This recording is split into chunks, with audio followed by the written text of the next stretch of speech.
So hello everyone, कैसे हैं आप सब लोग। Welcome to NEET biology Shalini Vyas, आपका अपना यूट्यूब चैनल जिस पे हम बायोलॉजिकल क्लासिफिकेशन वाला चैप्टर कंप्लीट कर चुके हैं, सेल साइकिल, सेल डिवीजन कर चुके हैं, respiration and breathing and exchange of gases भी अभी चल रहा है। इसके बाद हम करने वाले हैं कौन सा chapter, body fluids and circulation वाला चैप्टर। हमने ये सीरीज स्टार्ट की थी जिसमें हम एनसीईआरटी हाईलाइट कर रहे थे। हमने डीप अनोटेशन के साथ line to line, diagram by diagram NCERT को बहुत अच्छे से पढ़ रखा है। अगर कोई इस चैनल पे पहली बार आया है, किसी ने वो वाले वीडियोस नहीं देखे हैं, किसी को वो चैप्टर पढ़ना है तो वो मेरे वीडियोस जाके देखेंगे। ठीक है, आज हम जो breathing and exchange of gases है, क्योंकि उसकी एनसीईआरटी हाईलाइट कंप्लीट हो चुकी है, तो आज हम शॉर्ट नोट्स की मदद से ये पूरा चैप्टर कंप्लीट करने वाले हैं। बिल्कुल हैंड रिटन शॉर्ट नोट्स है, डीप शॉर्ट नोट्स हैं, तुमको एकदम डिटेल्ड नोट्स है। मतलब तुमको ये नोट्स ना और कैसे कहीं और नहीं मिलेंगे, मैं बता रही हूँ। इतने अच्छे नोट्स है ना, तुम खुद अभी देखना, मेरे साथ पढ़ोगे ना, तुम्हें सेशन में मजा आ जाएगा। लेकिन तुम्हें ये नोट्स मिलेंगे कहाँ पे? टेलीग्राम चैनल पे, है ना। अभी तुम मेरे साथ पूरा चैप्टर समझोगे, उसके बाद भी समझ ना आए तो तुम फिर से वीडियो देख सकते हो। लेकिन याद करने के लिए कहाँ से लोगे? टेलीग्राम चैनल से। टेलीग्राम चैनल को ज्वाइन करना पड़ेगा, जो कि है हमारा t.me/नीट बायोलॉजी शालिनी व्यास, है ना। इस वाले टेलीग्राम चैनल को आप ज्वाइन करेंगे, इसका आपको लिंक डिस्क्रिप्शन में मिल जाएगा। आप मैन्युअली भी इसको सर्च करेंगे तो ये मिल जाएगा। इसके अलावा अगर आपको कहीं ना मिले तो आप यूट्यूब के बायो में जाएंगे, बायो में आपको इसका लिंक मिल जाएगा, है ना। उसके अलावा अगर आपको बायोलॉजी में ट्रिक्स चाहिए, कोई भी जो टॉपिक है उसको बिल्कुल शॉर्ट्स में बट इन डिटेल्स आपको समझना है, तो आप हमारे इंस्टाग्राम चैनल पे जा सकते हैं, जो है SV नीट बायोलॉजी। एक सेकेंड ना, थोड़ा सा ग्लिच आ जाता है कभी कभी इसमें। आज हम शॉर्ट नोट्स की मदद से, मैं कोशिश करूंगी कि हम एक ही वीडियो में इस पूरे चैप्टर को कंप्लीट करवा दें, है ना। लेकिन आपको भी उतनी कंसिस्टेंसी के साथ बैठना है और याद करते जाना है।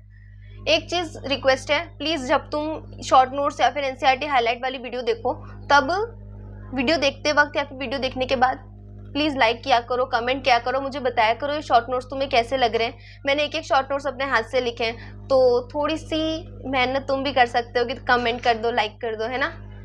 अभी स्टार्ट करते हैं बिना देर के। Breathing and exchange of gases. क्या होता है breathing and exchange of gases? Breathing और रेस्पिरेशन, पहले मुझे बताओ, क्या तुम्हें लगता है ब्रीदिंग और एक्सचेंज बिल्कुल सेम चीजें होती है? नहीं, ब्रीदिंग और रेस्पिरेशन में डिफरेंस होता है।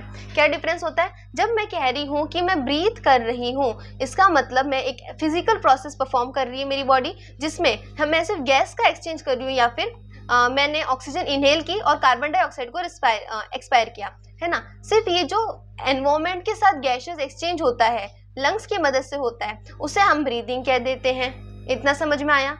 तो फिर रेस्पिरेशन क्या है? रेस्पिरेशन फिजिकल प्रोसेस नहीं है, रेस्पिरेशन हमारा एक केमिकल प्रोसेस होता है। इस प्रोसेस में क्या होता है? ग्लूकोज का ब्रेकडाउन होता है।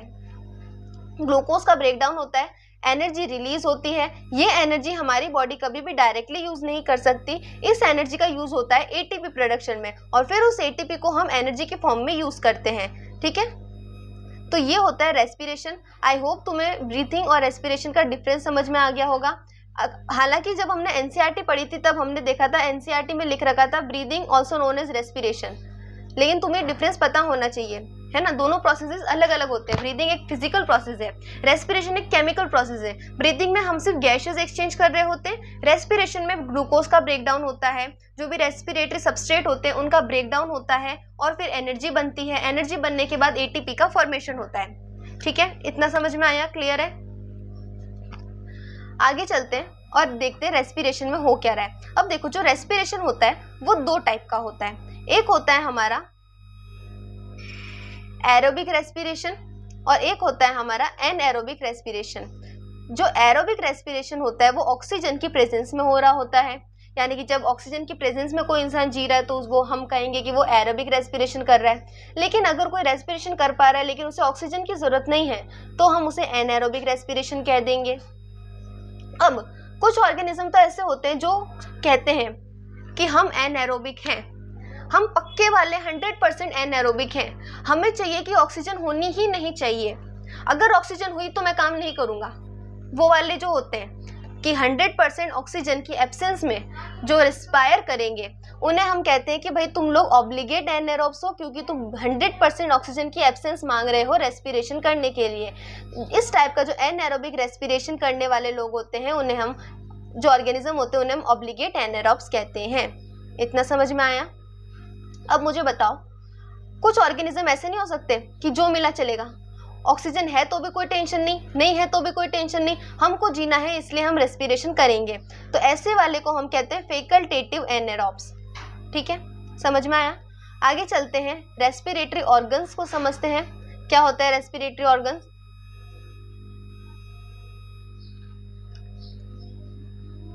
प्लीज कमेंट सेक्शन में बता के जाना तुम्हें ये नोट्स कैसे लग रहे हैं। आई होप तुम्हें नोट्स भी पसंद आएंगे और तुम्हें एक एक चीज़ बहुत ज़्यादा क्लियर अंडरस्टैंडिंग से क्लियर हो जाएगी। इसमें एनसीईआरटी का एक पॉइंट, एक भी लाइन ऐसी नहीं है जो इन नोट्स के अंदर मैंने इंक्लूड नहीं कर रखी है।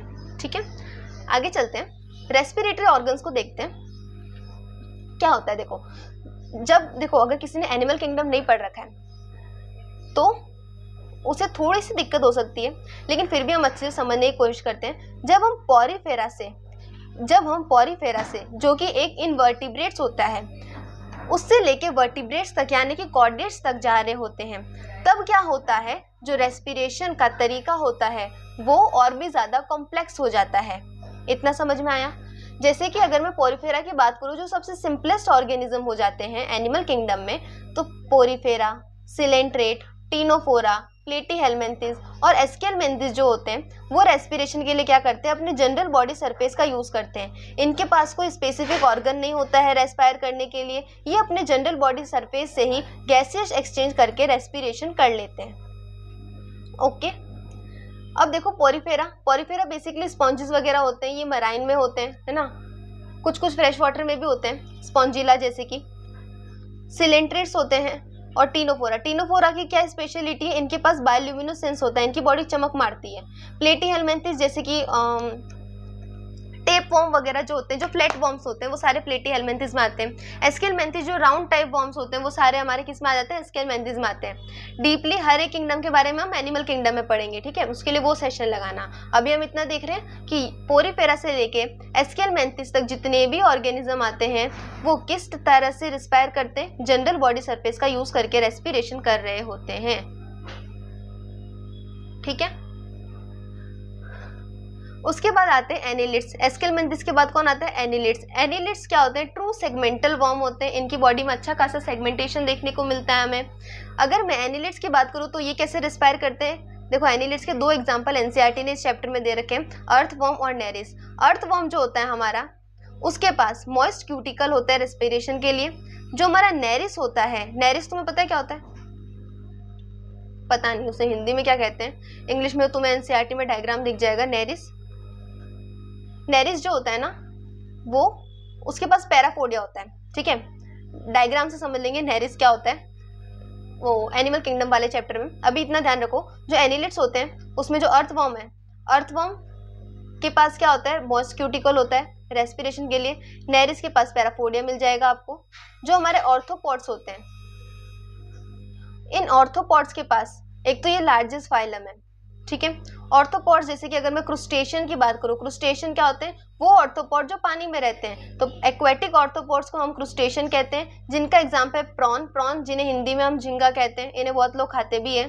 तो प्रॉन्स क्या है, एक टाइप ऑफ क्रुस्टेशियन है। क्रुस्टेशियन क्या होता है, एक टाइप ऑफ एक्वेटिक ऑर्थोपॉड होता है। अब क्योंकि मैंने बोला ये एक्वेटिक होता है, तो इनके पास क्या मिल जाएंगे, गिल्स मिल जाएंगे। क्या काम करने के लिए, रेस्पिरेशन करने के लिए।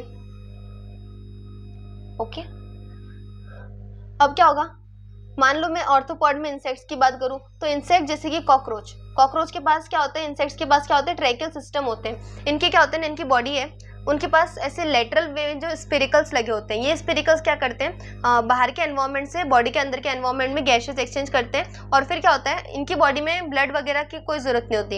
इनको डायरेक्ट जो है वो टिश्यूज सेल तक जो है डायरेक्ट ऑक्सीजन पहुँच जाती है। तो ये इस तरीके का इनके पास ट्रैकियल सिस्टम होता है। मैंने कहा इनके पास ब्लड नहीं होता, इसका मतलब क्या, न्यूट्रिएंट ट्रांसपोर्ट के लिए कुछ नहीं होता, इनके पास हीमोलिम्फ होता है। इनका ब्लड रेड क्यों नहीं होता, क्योंकि इनको ज़रूरत नहीं है रेड ब्लड की। रेड ब्लड की इसके पास होता है जैसे कि ह्यूमंस के पास, एनिमल्स के पास। रेड ब्लड होने से क्या होता है, रेड ब्लड तब होता है जब हमारे पास हीमोग्लोबिन होता है, ठीक है। अब हीमोग्लोबिन होता है, रेड ब्लड, हीमोग्लोबिन का काम क्या होता है? ऑक्सीजन कैरी करना और बॉडी के हर टिश्यू तक ऑक्सीजन को पहुंचाना ब्लड की मदद से।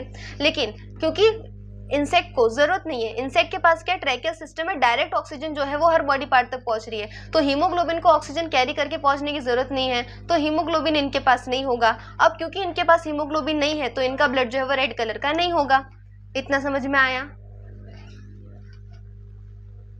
थोड़ा फास्ट हो रहा है, स्लो करते हैं। स्कॉर्पियंस, अगर मैं बात करूं ऑर्थोपॉड की, ऑर्थोपॉड में भी अगर मैं स्कॉर्पियंस की बात करूं तो इनके पास रेस्पिरेशन करने के लिए होता है बुक लंग्स। अगर मैं ऑर्थोपॉड में ल्यूमिलस की बात करूं, ये भी एक काइंड ऑफ ऑर्थोपॉड है जिसके पास होते हैं बुक गिल्स। ये आपको याद रखने हैं, ये इन सबके रेस्पिरेटरी ऑर्गन होते हैं। नेक्स्ट आ जाता है हमारा kingdom Mollusca, phylum Mollusca. Mollusca में क्या होता है? मॉलस जैसे कि जो हमारा ऑर्थोपोडा था, ऑर्थोपोडा लार्जेस्ट था, मॉलस्का जो है वो सेकंड लार्जेस्ट है। इनके पास क्योंकि ये मराइन होते हैं तो इनके पास क्या होता है? गिल्स होते हैं रेस्पिरेशन के लिए। उसके बाद आते हैं हमारे इकाइनोडर्म्स। इकाइनोडर्म्स के पास कुछ भी नहीं होता है। देखो ये बेसिकली इनके पास ना एक ही चीज जो है वो सबसे ज्यादा मिलती है, वो क्या होती है? इनके पास एक वाटर वस्क्यूलर सिस्टम होता है। ध्यान रखना, सबसे इंपॉर्टेंट चीज वाटर वस्क्यूलर सिस्टम होता है। वाटर कैनाल सिस्टम किसके पास होता है? पोरीफेरा के पास होता है। वाटर वेस्क्यूलर सिस्टम किसके पास होता है? इकाइनोडर्म्स के पास होता है। हालांकि ये लाइन जो है एनिमल किंगडम की है, बट क्योंकि मोस्ट लोग कंफ्यूज हो जाते हैं तो इसलिए मैं अभी बता रही हूँ। इकाइनोडर्म्स के पास ले दे के क्या होता है? सिर्फ और सिर्फ एक वाटर वेस्क्यूलर सिस्टम होता है जिससे वो अपना मेजर जो है बॉडी फंक्शनिंग कंट्रोल करते हैं। स्पेशल कोई ऑर्गन होता नहीं है। हेमिकॉर्डेट्स को देखते हैं। हेमिकॉर्डेट्स के पास तुमको मिल जाएंगे गिल्स। हेमिकॉर्डेट्स बेसिकली एक्वेटिक होते हैं तो इसलिए इनके पास गिल्स होते हैं। अब आ जाते हैं हमारे कॉर्डेट्स के पास। कॉर्डेट्स के पास आते हैं हम। कॉर्डेट्स में क्या होता है? परम इज द ट्रैक, ठीक है। पाइसिस, PARAM, परम, ठीक है। मैंने फिशेस लिखा है, इनको हम पाइसिस भी कहते हैं। तो पाइसिस, एम्फीबियंस, रेप्टाइल्स, एव्स और मैमल्स, ठीक है। फिशेस क्योंकि पानी में रहेंगे तो क्या होगा? गिल्स होगा। एम्फीबियंस के पास भी गिल्स भी होते हैं, लंग्स भी होते हैं, और ये स्किन से भी कर लेते हैं रेस्पिरेशन, तो इन्हें हम क्यूटेनियस कहते हैं। ये माउथ की मदद से भी एक्सचेंज कर लेते हैं गैसेस का, तो ब्यूकोफेरिंजियल रेस्पिरेशन करते हैं ये, ठीक है। रेप्टाइल्स, एव्स और मैमल, अब ये जो तीनों काइंड ऑफ कॉर्डेट हैं, रेप्टाइल्स, एव्स और मैमल, इनके पास क्या होता है? इनके पास होता है लंग्स। इनके पास क्या मिल जाएंगे? इन तीनों के पास आपको मिल जाएंगे लंग्स, ठीक है।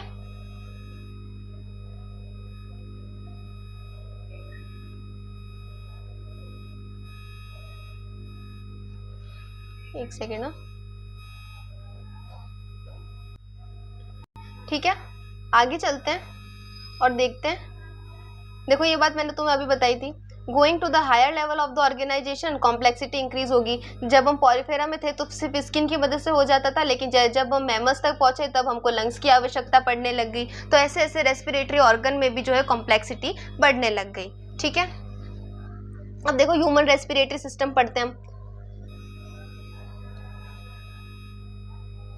ह्यूमन रेस्पिरेटरी सिस्टम, नोट्स तुमको इतना लिखने की जरूरत नहीं है, ठीक है। डायरेक्ट PDF से भी कर सकते हो अगर तुम्हारे पास स्टोरेज है तो, नहीं तो लिखना चाहो तो लिख भी सकते हो, एज यू विश। अब देखो नेसल चैम्बर, नेसल चैम्बर पैसेज जहां से एयर अंदर जाएगी। ये किससे बना है? Ciliated pseudo stratified columnar epithelium से बना है। अब सीलिएटेड क्या होता है, सूडो स्ट्रेटिफाइड क्या होता है, कॉलमनार क्या होता है, ये सब हम कहाँ पढ़ेंगे? ये सब हम पढ़ेंगे स्ट्रक्चरल ऑर्गेनाइजेशन वाले चैप्टर में, ठीक है।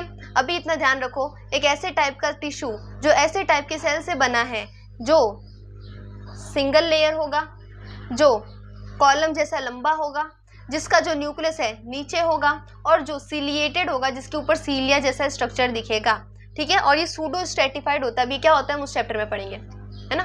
तुमको वहां पे जल्दी समझ आएगा। अभी इतना ध्यान रखो, नेसल चैम्बर किससे बन रखा है? सीलिएटेड क्योंकि सीलिया है, सूडो स्ट्रेटिफाइड कॉलमनार क्योंकि कॉलम जैसा है और उसका न्यूक्लियस जो है वो बिल्कुल बेस में है, और एपिथेलियम सिंगल लेयर वाली जो टिश्यू होते हैं उनसे बन रखा है। उनके साथ बोमांस ग्लैंड भी होती है इनके पास। बोमांस ग्लैंड का काम क्या होता है, म्यूकस सिक्रेशन करना। ये म्यूकस क्या काम आता है, जब कोई भी एयर हमारी बॉडी के अंदर जाएगी तो लंग्स तक जो है वो अनफिल्टर्ड एयर नहीं पहुंचे, कोई भी एलर्जेंस के साथ एयर ना पहुंचे और लंग्स डैमेज ना हो, इसलिए म्यूकस सिक्रेशन होता है नेसल चैम्बर के अंदर, जिसकी वजह से जो एयर पार्टिकल होते हैं वो सारे के सारे एयर पार्टिकल जो होते हैं ट्रैप हो जाते हैं। समझे, इतना समझ में आया। अब चलते हैं फेरिंग्स, इसके बाद आता है हमारा फेरिंग्स। फेरिंग्स का क्या काम होता है, ये कॉमन पैसेज होता है फूड और एयर के लिए, ठीक है। फेरिंग्स क्या होता है, कॉमन पैसेज होता है फूड के लिए और एयर के लिए। अगर हम खाना खाते खाते बोलेंगे तो खाना कंफ्यूज हो जाएगा और फूड और एयर जो है वो एक दूसरे का पाथ एक्सचेंज कर लेंगे। अब मान लो एयर वाली पाइप में यानी कि ट्रेकिया में अगर ईसोफेगस वाली चीज यानी कि फूड चला गया तो क्या हो जाएगा, खांसी आने लग जाएगी, दिक्कत होगी, हमें सांस लेने में दिक्कत होने लग जाएगी, है ना। उसके बाद आता है लैरिंग्स। लैरिंग्स जो फेरिंग्स है वो आगे जाके लैरिंग्स में खुलता है, यहाँ पे लिख रखा है फेरिंग्स ओपन इनटू दिस, ठीक है। लैरिंग्स क्या होता है, हमारे वॉइस बॉक्स होता है जहाँ से हम अपनी मधुर आवाज निकाल सकते हैं, इसको ही हम एडम्स एप्पल भी कहते हैं। 9 कार्टिलेज से बना होता एक कार्टिलेजनस बॉक्स होता है हमारा लैरिंग्स। कौन सी कार्टिलेज से बना है, अगेन क्वेश्चन आ सकता है, कौन सी कार्टिलेज है, हमारी इलास्टिन कार्टिलेज होती है लैरिंग्स में। समझ में आया इतना। आगे देखते हैं एपिग्लॉटिस क्या होती है। लैरिंग्स के ऊपर ग्लॉटिस होता है, ग्लॉटिस के ऊपर इलास्टिन नाम का एक फ्लैप लाइक स्ट्रक्चर होता है, सॉरी एपिग्लॉटिस नाम का एक फ्लैप लाइक स्ट्रक्चर होता है जो कि इलास्टिन कार्टिलेज से बना होता है। हमारा ये ग्लॉटिस जो होता है उसके ऊपर ऐसे, देखो ये ग्लॉटिस, उसके ऊपर ऐसे फ्लैप लाइक स्ट्रक्चर है। ये फ्लैप लाइक स्ट्रक्चर क्या होता है, ट्रेकिया के ऊपर, मतलब जो फूड पाइप है उसके ऊपर जो ग्लॉटिस होता है उसके ऊपर ये स्ट्रक्चर होता है। जब भी हम खाना खाएंगे तो ये स्ट्रक्चर जो है फ्लैप की तरफ बंद हो जाता है। ये बंद हो जाएगा तो खाना कंफ्यूज नहीं होगा और ट्रेकिया में नहीं जा पाएगा, और जो दूसरी वाली जो पाइप है जो इसोफेगस है उसके अंदर जो है ट्रेकिया, सॉरी उसके अंदर जो है खाना चला जाएगा, क्योंकि इसका तो ढक्कन बंद है। अगर कभी हम बोल रहे होंगे खाना खाते वक्त तो ये ढक्कन कंफ्यूज हो जाएगा और खुला रह जाएगा और खाना जो है वो इसके अंदर जा सकता है, जिसकी वजह से हमें दिक्कत हो जाएगी। समझे, ये हो गया एपिग्लॉटिस। एपिग्लॉटिस में मेन चीज याद रखना, ग्लॉटिस के ऊपर होता है फ्लैप लाइक होता है और इलास्टिन कार्टिलेज का बना होता है। अब आते हैं हमारे ट्रेकिया पे। ट्रेकिया क्या, हमारा साउंड पाइप है, ध्यान रखना। साउंड पाइप कौन है, ट्रेकिया। साउंड बॉक्स कौन है, हमारा लैरिंग्स। ट्रेकिया का काम क्या होता है, पैसेज होता है बेसिकली एक। इसमें भी सीलिया होते हैं जो एयर को प्रोटेक्ट करके रखते हैं, कोई भी जो फॉरेन पार्टिकल होते हैं उससे एयर को साफ कर देते, क्लियर कर देते, ताकि लंग्स के पास एकदम साफ सुथरी एयर पहुंचे, है ना। जो ट्रेकिया होता है वो 5th थोरैसिक वर्टिब्रा पे डिवाइड हो जाता है। ये ट्रेकिया आ रहा है, ये ट्रेकिया आया। अब क्योंकि इधर और इधर लंग्स है तो इसको ऐसे डिवाइड होना पड़ेगा दोनों लंग्स में जाने के लिए। डिवाइड होते ही कहाँ पे होती है, हमारे 5th थोरैसिक वर्टिब्रा पे। अब थोरैसिक वर्टिब्रा क्या होता है, अगेन लोकोमोशन वाले चैप्टर में समझ आएगा, अभी डायरेक्ट याद रखना पड़ेगा। देखो जो चीज जिस चैप्टर की होती है उस चैप्टर में तुम्हें इजीली समझ आएगी। अभी मेरे को थोरैसिक वर्टिब्रा समझाने के लिए तुम्हें 5 वर्टिब्रा समझाने पड़ेंगे, कौन कितना होता है, कौन कहाँ से कहाँ तक होता है ना। तो अभी इतना ध्यान रखो, एक जो वर्टिब्रल कॉलम होते हैं उसके अंदर एक थोरैसिक वर्टिब्रा होता है, जो 5th नंबर वाली थोरैसिक वर्टिब्रा है उसके ऊपर आके जो हमारा ट्रेकिया है डिवाइड हो जाता है। ट्रेकिया जो अगेन सी शेप्ड होता है, सॉरी ट्रेकिया के ऊपर क्या है, शीप शेप जो है रिंग होती है। ये सी शेप्ड है इसलिए देखो पूरा सर्कल नहीं बना रही, तो क्या होती है, इनकम्प्लीट होती है। हाइलिन कार्टिलेज की बनी होती है, इसीलिए हम इन्हें इनकम्प्लीट हाइलिन कार्टिलेजनस रिंग कहते हैं। इनका काम क्या होता है, ये सी शेप्ड होती है इसलिए ये प्रिवेंट करती हैं ट्रेकिया को कोलैप्स होने से। अगर कभी ट्रेकिया के अंदर एयर नहीं है तो ट्रेकिया कोलैप्स हो जाएगा, क्योंकि ये जो लंग्स वगैरह होते हैं ट्रेकिया ये एयर टाइट होते हैं, ठीक है ना। अगर एयर नहीं है तो ऐसे कोलैप्स कर जाएंगे, कोलैप्स कर गए तो सांस नहीं ले पाएंगे, हम मर जाएंगे, इसलिए हमें बचाने का काम करते हैं। अगेन देखो सब बच्चे कमेंट करके जाएंगे कि ये नोट्स कैसे लगे, ठीक है। अब देखो आगे 6th पॉइंट क्या है हमारा, प्राइमरी सेकेंडरी और टर्शरी ब्रोंकाई। अब देखो ट्रेकिया डिवाइड हुआ, ट्रेकिया पहले डिवाइड हुआ हमारे प्राइमरी ब्रोंकाई, फिर आया सेकेंडरी ब्रोंकाई, फिर आया हमारा टर्शरी ब्रोंकाई। इसमें हमारा ट्रेकिया जो है डिवाइड हो चुका है, ठीक है। और इनके साथ लास्ट में आ जाता है हमारे ब्रोंकियस। ब्रोंकियस में जो इनिशियल ब्रोंकियल तक का पार्ट होता है उन सब के पास क्या होते हैं, हमारे शी शेप्ड कार्टिलेजनस रिंग होते हैं। लेकिन जो टर्मिनल ब्रोंकाई है, ब्रोंकियल है, इसके पास और एल्वियोली के पास कोई भी रिंग स्ट्रक्चर नहीं होता है, ठीक है, क्योंकि उनको जरूरत नहीं होती है। अब देखते हैं हमारे लंग्स को। लंग्स में क्या है, लेफ्ट लंग भी होता है, राइट लंग भी होता है। लंग के ऊपर दो लेयर्स होती हैं। पहली लेयर को हम पेराइटल प्लूरा कहते हैं, दूसरी वाली लेयर का नामकरण हमने किया है विसरल प्लूरा। दो है तो दो के बीच में कुछ फ्लूइड होगा, फ्लूइड नहीं होगा तो चिपक जाएंगी। ये फ्लूइड जो है इसे हम प्लूरल फ्लूइड कहते हैं। इसका काम क्या होता है, ये लंग्स के बीच में फ्रिक्शन को रिड्यूस करता है। अगेन मैंने पहले जब एनसीईआरटी पढ़ाई थी तब भी बताया था, अभी भी बता रही हूँ, फ्रिक्शन को रिड्यूस करता है, सरफेस टेंशन को कम नहीं करता है। समझ गए। आगे देखिए एल्वियोली का क्या काम होता है। Alveoli site of exchange of gases है, ठीक है, यहीं पे हमारी गैसेस एक्सचेंज होता है। वेस्कुलराइज बैग होता है, वही ब्लड वेसल वगैरह होती है इनके अंदर, बलून लाइक स्ट्रक्चर होता है। एल्वियोली के बाद हम देखते हैं डायफ्राम। डायफ्राम का क्या काम होता है, डायफ्राम को हम फ्रेनिक मसल भी कहते हैं। पहले तो याद रखना सिर्फ और सिर्फ मैमल्स के अंदर डायफ्राम मिलता है, हर ऑर्गेनिज्म में डायफ्राम नहीं मिलता है। जनरली ये डोम शेप्ड होता है, लेकिन इंस्पिरेशन करते टाइम यानी कि इनहेलेशन जब हम करते हैं, सांस ले रहे होते हैं, जब हम एयर को इनहेल कर रहे होते हैं, तब जो डायफ्राम है वो फ्लैटेंड हो जाता है। कैसे हो जाता है, देखो थोरेसिक कैविटी ऊपर लंग है, ऐसे डायफ्राम होता है। ये डायफ्राम नॉर्मली ऐसे डोम की तरह शेप में रहता है, लेकिन जब हम इंस्पिरेशन करते हैं तब हमें थोरेसिक कैविटी का वॉल्यूम इंक्रीज करना होता है। इस वॉल्यूम को इंक्रीज करते वक्त क्या होता है, ये डायफ्राम ऐसे हो जाता है। इसका ऐसे होना बहुत ज़्यादा ज़रूरी है, समझ गए। तो जनरल शेप इसका डॉम शेप होता है, लेकिन इंस्पिरेशन के टाइम में फ्लैट हो जाता है। एक्सपिरेशन के टाइम पूछे तो डॉम शेप भी होता है, ठीक है। अब आता है हमारा कंडक्टिंग पार्ट। कंडक्टिंग पार्ट के 3 काम होते हैं। एक तो ये एयर को फिल्ट्रेट करेगा, दूसरा ये जो है ह्यूमिडिफिकेशन ऑफ एयर करेगा, ठीक है, और तीसरा एयर को, जो एटमॉस्फेयर की एयर होती है, उसको बॉडी के टेम्परेचर तक लेकर आ जाएगा। समझ में आया, समझ में आया, समझ में आया तो वीडियो को लाइक करेंगे, कमेंट करेंगे, चैनल को सब्सक्राइब करेंगे और इस टेलीग्राम चैनल को ज्वाइन करेंगे, ठीक है। आगे बढ़ते हैं।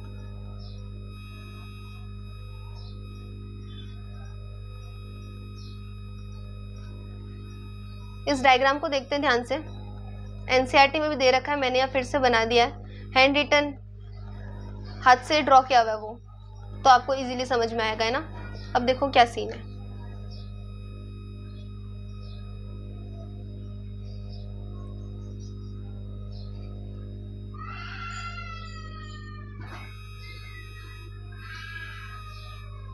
ये हमारा लंग्स है। लंग में ये जो ऊपर तुम्हें फ्लैप लाइक स्ट्रक्चर दिखाई दे रहा है, ये दिख रहा है तुमको, ये मैंने अभी समझाया था क्या होता है, हमारा एपिग्लॉटिस होता है। एपिग्लॉटिस का वर्क हम ऑलरेडी देख चुके हैं। एपिग्लॉटिस के बाद यहाँ पे हमें मिल जाता है ग्लॉटिस। ग्लॉटिस के बाद नीचे आ जाता है लैरिंग्स। लैरिंग्स मान लो ये लैरिंग्स है, आ गया ये लैरिंग्स। लैरिंग्स का सारा वर्क मैं तुम्हें अभी समझा चुकी हूँ। मैंने इसलिए पहले पॉइंट लिख दिए थे कि अब तुमको डायग्राम में उतनी मेहनत ना करनी पड़े। ये जो लैरिंग्स के बाद स्ट्रक्चर है, पाइप लाइक स्ट्रक्चर होता है, जहाँ से एयर पास आउट होती है। तो ये क्या होता है, हमारा ट्रैकिया होता है। इस ट्रैकिया के अंदर यहाँ पर कुछ है हेयर लाइक स्ट्रक्चर मिलेंगे, सीलिया टाइप होते हैं। तो ये इनका काम क्या होता है, इनका काम होता है जो एयर है उसको आगे पास आउट करना और उसे फिल्ट्रेट करना, समझे। इनके पास ये जो तुम्हें ये दिख रहा है, ये सी शेप रिंग दिख रही है, ये क्या हमारी कार्टिलेजनस रिंग, टोटल 9 होती है। जब ये ट्रैकिया यहाँ पर ऐसे और ऐसे 2 पार्ट में डिवाइड हो जाता है, तो जिस जगह पर ये डिवाइड होता है उसे हम करीना कहते हैं। कहाँ पर होता है ये, 5th थोरैसिक वर्टिब्रा के ऊपर जाकर डिवाइड हो जाता है। अब जहाँ ये ट्रैकिया डिवाइड हुआ है, यहाँ पर ये हमारा एक लंग, ये दूसरा वाला लंग, दोनों लंग्स के बीच में तुम्हें क्या दिखेगा, हार्ट दिख रहा है, दिख रहा है। तो अगर कोई पूछे कि हमारा ह्यूमन हार्ट जो है वो कहाँ पर सिचुएटेड है, इन द थोरैसिक कैविटी, देखो डायफ्राम है ये तुम्हारा, डायफ्राम के ऊपर वाला रीजन होता है थोरैसिक कैविटी, डायफ्राम है, डायफ्राम के ऊपर वाला रीजन थोरैसिक कैविटी, इसी डायफ्राम के नीचे वाला रीजन होता है एब्डोमिनल कैविटी। तो ये जो डायफ्राम है उसके ऊपर थोरैसिक कैविटी है, तो हमारा हार्ट का है। In the thoracic cavity between the lungs slightly tilted toward the left. देखो जब हमारा जन्म होता है या जब हम छोटे होते हैं तब एग्जैक्टली जो हार्ट होता है वो बिटवीन द लंग्स होता है, और इन द थोरेसिक कैविटी होता है। लेकिन जैसे जैसे अब पर्सन बड़ा होगा उसकी साइज बढ़ेगी तो लंग की साइज भी बढ़ेगी। जब लंग्स की साइज बढ़ेगी तो हार्ट को जो है ना थोड़ा सा पुश मिलता है और वो लेफ्ट साइड में थोड़ा टिल्टेड हो जाता है। तो अब ये जो हार्ट है हमारा लेफ्ट साइड में टिल्टेड हो जाएगा। अब जो हार्ट है हमारा क्या हो जाएगा, लेफ्ट साइड में थोड़ा टिल्ट हो जाएगा। इसलिए हम कहते हैं कि हार्ट की जो पोजीशन है एनसीईआरटी भी कहती है लेफ्ट नहीं है, slightly tilted toward the left है। ये हो गया हमारा हार्ट। ये मैंने अभी तुम्हें बताया कि हमारा डायफ्राम है और ये हो गए हमारे 2 लंग्स। अब देखते हैं लंग के अंदर लेयर होती है।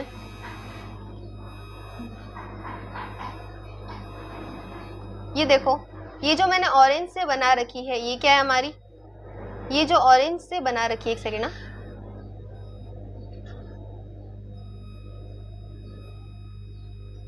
ये जो ऑरेंज वाली आकृति है इसे हम कहते हैं पैराइटल प्लूरा। इसे हम क्या कह रहे हैं, पैराइटल प्लूरा कह रहे हैं। क्या हो रहा है इसको,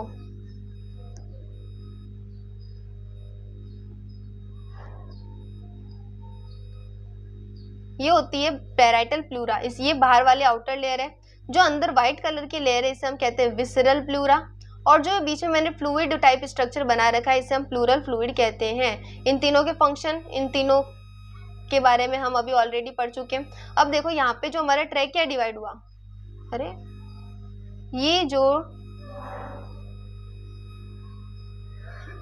ट्रैकिया है यहाँ पे जो डिवाइड हुआ, डिवाइड होके इसने प्राइमरी ब्रोंकाई बनाए।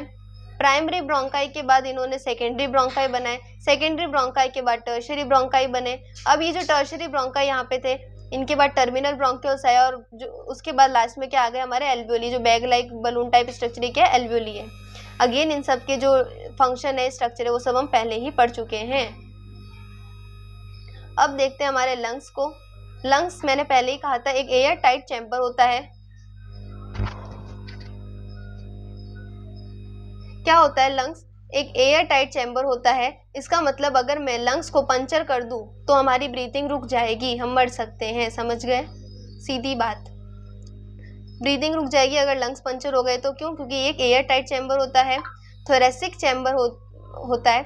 अब जो थोरेसिक चैम्बर है वो कैसे बना है, डॉर्सल यानी कि पीछे की साइड। अब हमारा थोरेसिक चैम्बर यानी कि एब्डोमिनल डायफ्राम के ऊपर जो थोरेसिक चैम्बर होता है वो डॉर्सल यानी कि पीछे की साइड किस चीज से बना है, वर्टिबल कॉलम से बना है। ठीक है, पीछे क्या है, वर्टिबल कॉलम है।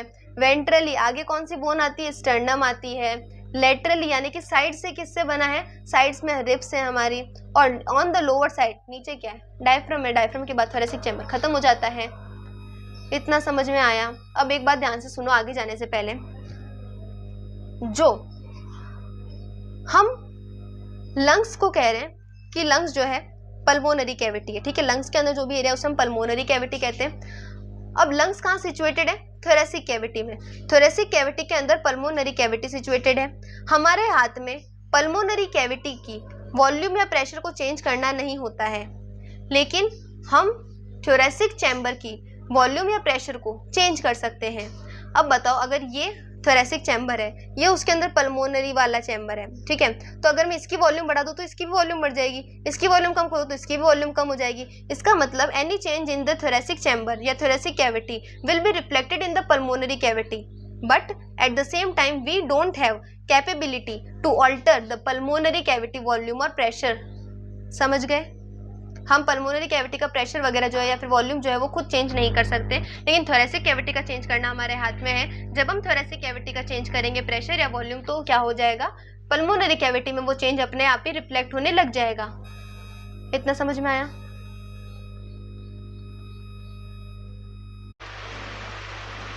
यहाँ तक सबको क्रिस्टल क्लियर है, ठीक है। अब हम देखते हैं मैकेनिज्म ऑफ ब्रीथिंग कैसे होता है। तो देखो, ब्रीदिंग मतलब जब हम इनहेलेशन और एक्सहेलेशन की बात कर रहे होते हैं तो हम दो चीज़ों को कंसिडर करते हैं। प्रेशर को जब हम कंसिडर कर रहे हैं तब हम दो टाइप के प्रेशर कंसिडर करते हैं। पहले हम देखते हैं कि हमारा जो प्रेशर है वो एटमॉस्फेरिक प्रेशर है होना चाहिए। और जी जो एटमॉस्फेरिक प्रेशर है, अगर तुम्हें कभी भी कैलकुलेशन में क्वेश्चन में वैल्यू ना दे रखी हो एटमॉस्फेरिक प्रेशर की, ठीक है, अगर कभी भी एटमॉस्फेरिक प्रेशर की वैल्यू ना दे रखी हो तो तुम क्या लिखोगे, 760 mmHg एटमॉस्फेरिक प्रेशर को लेके चलोगे। ठीक है, अभी हम जब भी इंस्पिरेशन एक्सपिरेशन पढ़ेंगे कि कैसे हो रहा है, तब हम 760 mmHg लेके चलेंगे हमारा एटमॉस्फेरिक प्रेशर को। समझ में आया? अब ये जो प्रेशर होगा, क्योंकि ये प्रेशर है तो ये mmHg की टर्म्स में होगा, ठीक है। जब हम बात कर रहे हैं हमारे इंट्रा पल्मोनरी प्रेशर की, यानी कि ऐसा प्रेशर जो हमारे लंग्स के अंदर होता है, ये होता है हमारे लंग्स वाला प्रेशर। अब इस प्रेशर को जो है हम चेंज कर सकते हैं। देखो एटमॉस्फेरिक प्रेशर को हम चेंज नहीं कर सकते, लेकिन हम हमारे लंग्स के प्रेशर को चेंज कर सकते हैं जब हमें इंस्पिरेशन करना हो, जब हमें एक्सपीरेशन करना हो, है ना।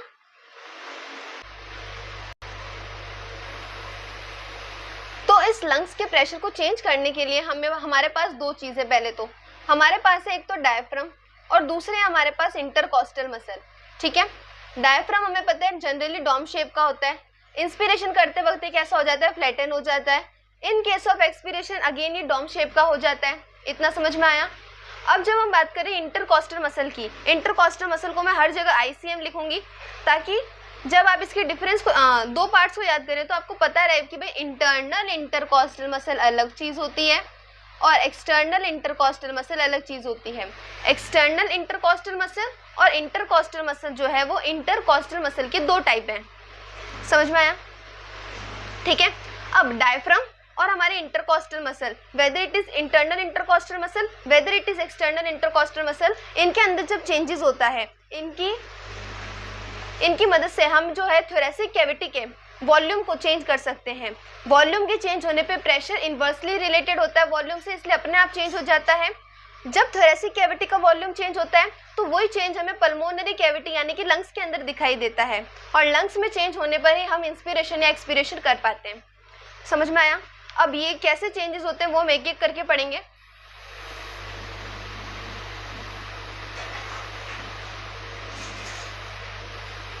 तब तक पहले इधर देखो, टेलीग्राम चैनल है हमारा t.me/नीट-बायोलॉजी शालिनी व्यास। इस टेलीग्राम चैनल को ज्वाइन कर लेना, ये वाले हैंड रिटन नोट्स में तुमको वहीं पे दूंगी। इन नोट्स में एक भी चीज़ नहीं छूट रखी है तो तुम्हें पढ़ने में इजी रहेगा। और इंस्टाग्राम चैनल भी ज्वाइन कर लेना @नीट-बायोलॉजी। इसमें आपको हर एक जो चैप्टर है उसका हर एक इंपॉर्टेंट टॉपिक जो है वो शॉर्ट्स की फॉर्म में 2-2 मिनट में समझाया हुआ, बहुत ईजी और डिटेल्ड अंडरस्टैंडिंग है, ठीक है। प्लस जो भी अपडेट होंगी वो भी आपको यहीं पे मिलेंगी दोनों को।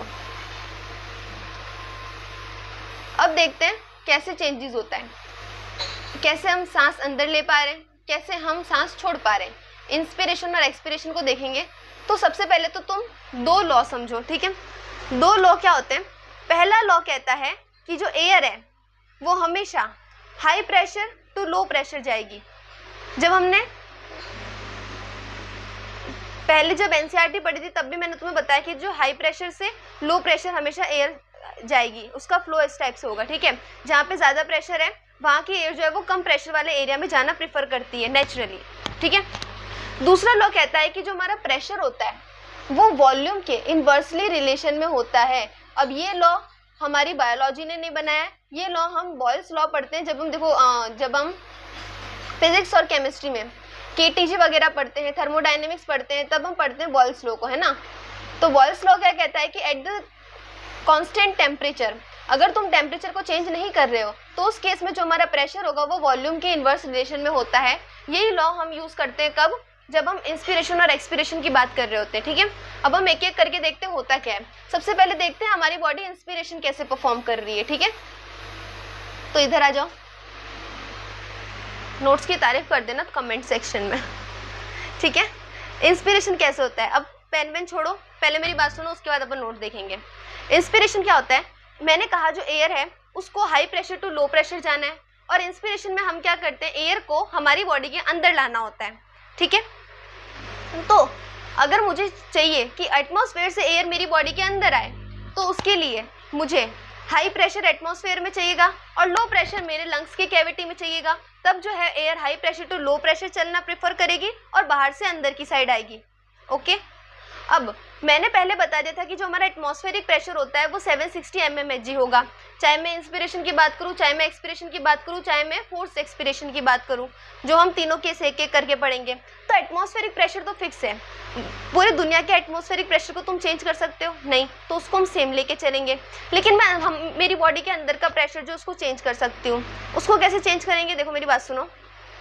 जब मैंने कहा कि एटमॉस्फेरिक प्रेशर 760 mmHg है, लेकिन अब ये जो 760 mmHg वाला प्रेशर है ये ज्यादा होना चाहिए और मेरे लंग्स की कैविटी के अंदर जो प्रेशर है वो कम होना चाहिए, तभी तो एयर बाहर से अंदर आएगी।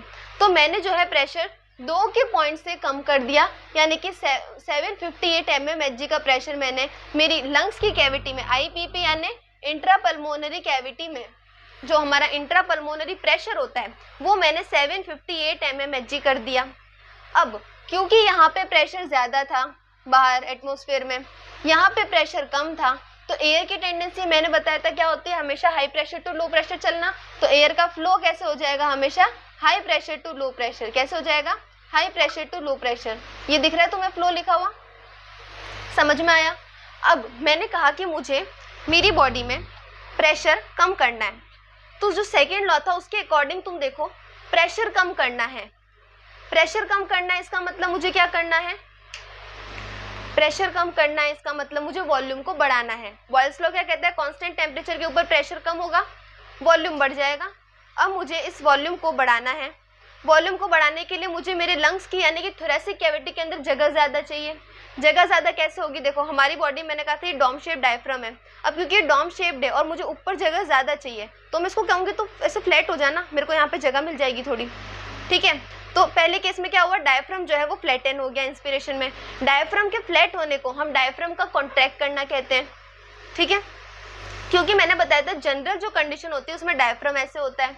तो डायफ्राम जब रिलैक्स करेगा तो डॉम शेप होगा, डायफ्राम जब कॉन्टैक्ट करेगा तो फ्लैट हो जाएगा। इंस्पिरेशन में डायफ्राम को फ्लैट होना जरूरी है, क्योंकि ये ऐसे है, मुझे ऊपर वाली जगह का वॉल्यूम बढ़ाना है, तो मैं चाहूंगी ये ऐसे हो जाए ताकि मुझे यहाँ पे थोड़ी जगह मिल जाए, ठीक है।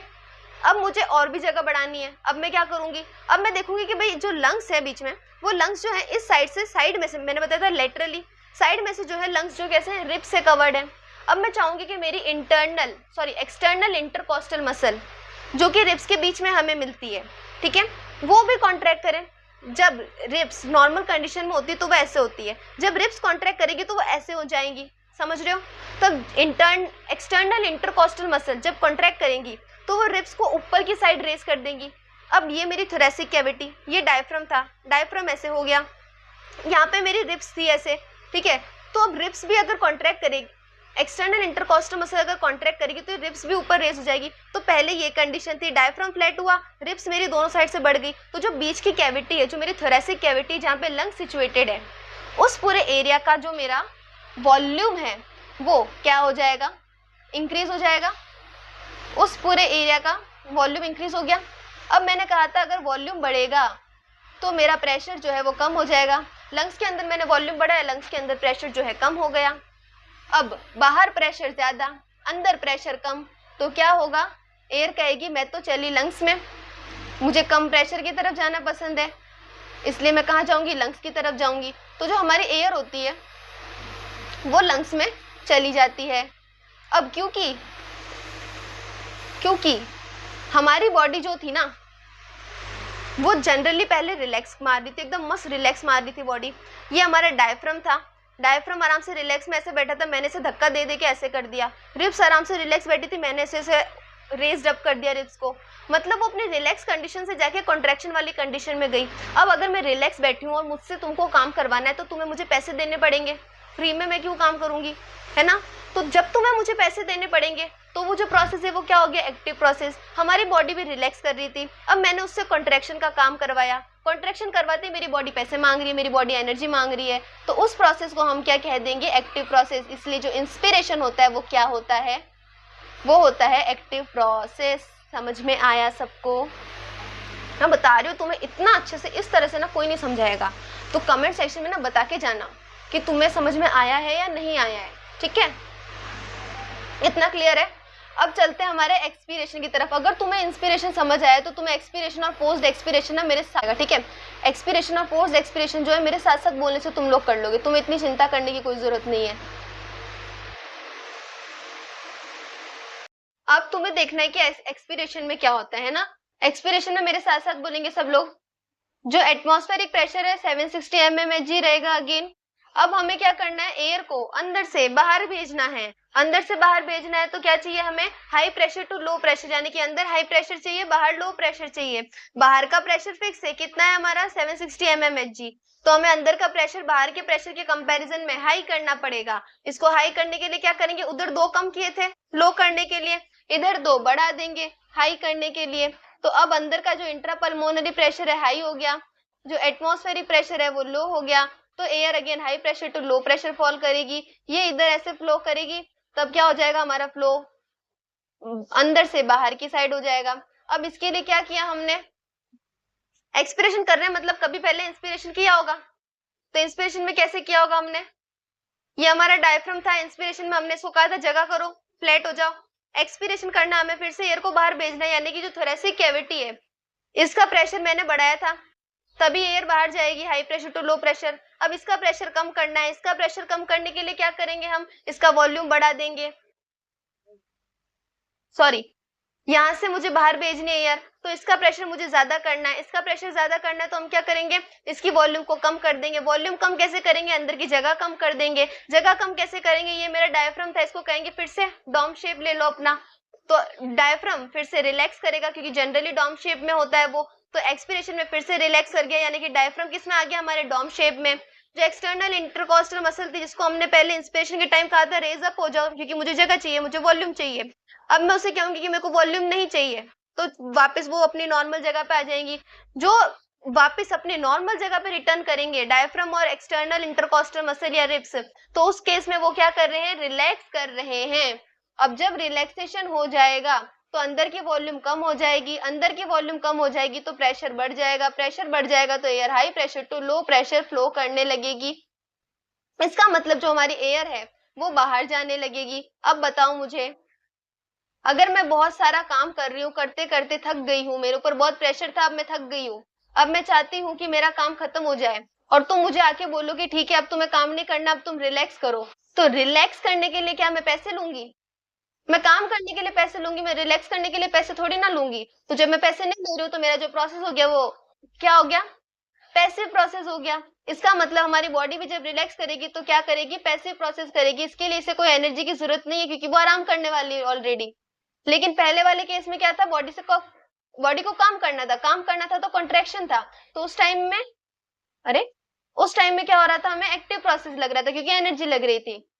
अब कुछ नहीं, अब तुम्हें इजी लगेगा, लास्ट जो है हमारा फोर्स्ड एक्सपिरेशन। फोर्स्ड एक्सपिरेशन का मतलब क्या होता है कि एक बार एक्सपिरेशन हो गया लेकिन हम एक बार और एक्सपिरेशन करना चाहते हैं, थोड़ी हम जोर से साथ ऐसे, एक तो जनरली होता है, एक हम फोर्स एक्सपिरेशन करते हैं थोड़ा फोर्स लगा के,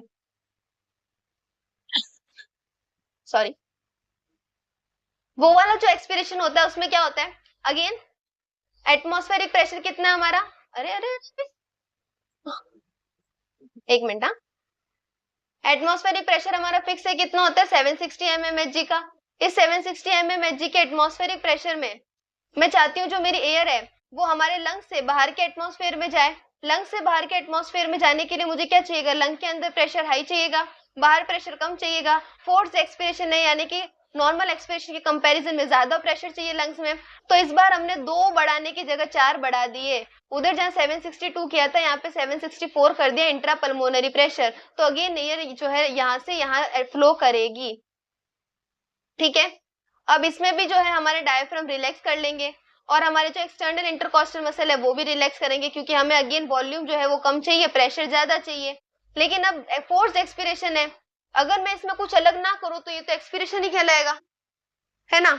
तो हम क्या अलग करेंगे, अभी तक हमने देखा इंटरकोस्टल मसल में से सिर्फ एक्सटर्नल इंटरकोस्टल मसल ऐसी है जो एक्सपिरेशन और इंस्पिरेशन दोनों में काम कर रही है।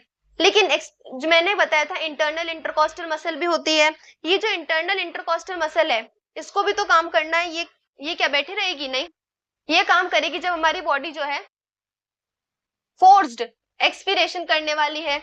अब जो हमारी इंटरनल इंटरकोस्टल मसल है और जो हमारी एब्डोमिनल मसल है, ये दोनों special kind of muscle forced expiration के टाइम कॉन्ट्रैक्ट करेगी। इनके कॉन्ट्रैक्ट होते ही हमारे बॉडी की वॉल्यूम बहुत कम हो जाएगी, थोरेसिक कैविटी की वॉल्यूम कम होती, प्रेशर ज्यादा बढ़ जाएगा, प्रेशर बढ़ती एयर बाहर फ्लो करने लगेगी। अब यहाँ पे भी बॉडी यहाँ पर रिलैक्स हुई थी तुमने देखा, लेकिन इस प्रोसेस को मैंने पैसिव नहीं बोल के एक्टिव बोला, क्यों, क्योंकि इसके अंदर बॉडी की एक्स्ट्रा मसल काम कर रही है, मुझे बोल दिया आराम करो लेकिन मेरे से और काम करवा रहे घर पे बैठा के, तो उस टाइम में क्या होगा, उसके तो मैं पैसे लूंगी ना। मुझे बोला घर जाओ आराम करो, तो यहाँ पे बॉडी पहले रिलैक्स कर रही है, लेकिन फिर मुझे बोला तुम्हें घर जाके भी काम करना है। अब घर जाके काम करना है तो क्या मैं फ्री में करूंगी? नहीं, क्योंकि मुझे मेहनत करनी पड़ रही है। तो यहाँ पे बॉडी को इंटरनल इंटरकॉस्टल मसल और एब्डोमिनल मसल को कॉन्ट्रेक्शन करना पड़ रहा है, तो उसके पैसे लगेंगे। पैसे लगेंगे तो यानी कि एनर्जी लगेगी, एनर्जी लगेगी तो क्या होगा, एक्टिव प्रोसेस हो जाएगा।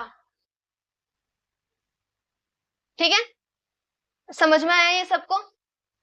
डिफरेंस देख लो अच्छे से। ये वाले नोट्स कहाँ मिलेंगे? टेलीग्राम चैनल पे। टेलीग्राम क्या है हमारा? t.me/नीट शालिनी व्यास। ज्वाइन कर लेंगे इनको। इंस्टाग्राम हैंडल है SV-NEET-BIOLOGY। ठीक है, अब देखो, इंस्पिरेशन हुआ, एक्सपिरेशन हुआ, फोर्स्ड एक्सपिरेशन हुआ। इंस्पिरेशन में एयर एटमॉस्फेयर से आई हमारे लंग्स के अंदर, और इन दोनों केस में जो है एयर लंग्स से एटमॉस्फेयर में गई। इंस्पिरेशन में डायफ्राम और एक्सटर्नल इंटरकॉस्टल मसल जो है कॉन्ट्रैक्ट कर गए। एक्सपिरेशन में जो है डायफ्राम और एक्सटर्नल इंटरकॉस्टल मसल जो है वो रिलैक्स कर गए। फोर्स्ड एक्सपिरेशन में भी जो हमारे डायफ्राम है और एक्सटर्नल इंटरकॉस्टल मसल है, इन्होंने रिलैक्सेशन दिखाया। इंस्पिरेशन में पूरा ही कॉन्ट्रैक्शन हुआ था, तो वॉल्यूम बढ़ी, प्रेशर कम हुआ, एयर लंग्स के बाहर गई और हमने पैसे लिए, यानी कि एक्टिव प्रोसेस हो गया। एक्सपिरेशन में पूरा रिलैक्सेशन हो गया, तो बिल्कुल आराम करने को मिल गया, वॉल्यूम कम हुई, प्रेशर बढ़ गया, एयर लंग्स के बाहर गई और हमारा पैसिव प्रोसेस हो गया, क्योंकि मेहनत नहीं लगी। फिर हमने देखा हम क्या कर रहे थे, फोर्स एक्सपिरेशन कर रहे थे। इसमें कह तो दिया रिलैक्स करो, लेकिन फिर भी काम करवाया। तो इंटरनल इंटरकॉस्टल मसल और एब्डोमिनल मसल ने जब कॉन्ट्रैक्शन किया तो वॉल्यूम हमारी कम हो गई, प्रेशर हमारा बढ़ गया और ये प्रोसेस क्या हो गया, एक्टिव प्रोसेस हो गया। यहाँ किसी को कोई दिक्कत, कोई दुविधा? क्लियर है सबको इतना? एक सेकेंड, ना इतना क्लियर है? तो आगे चलते हैं।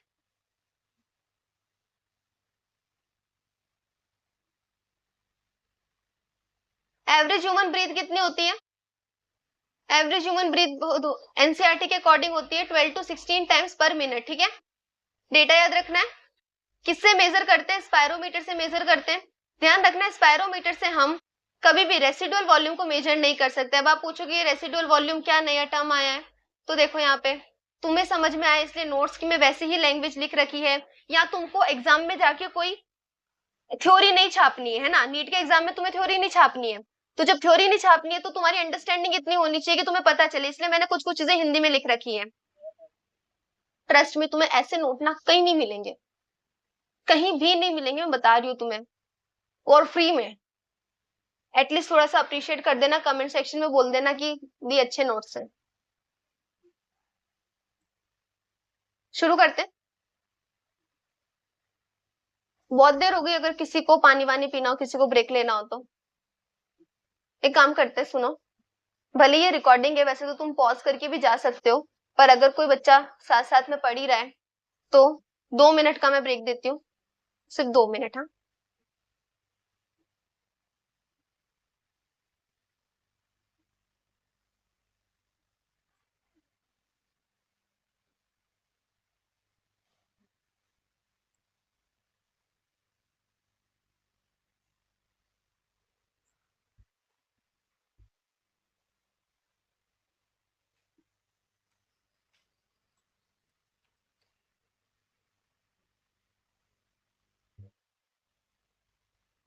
एक मिनट और है।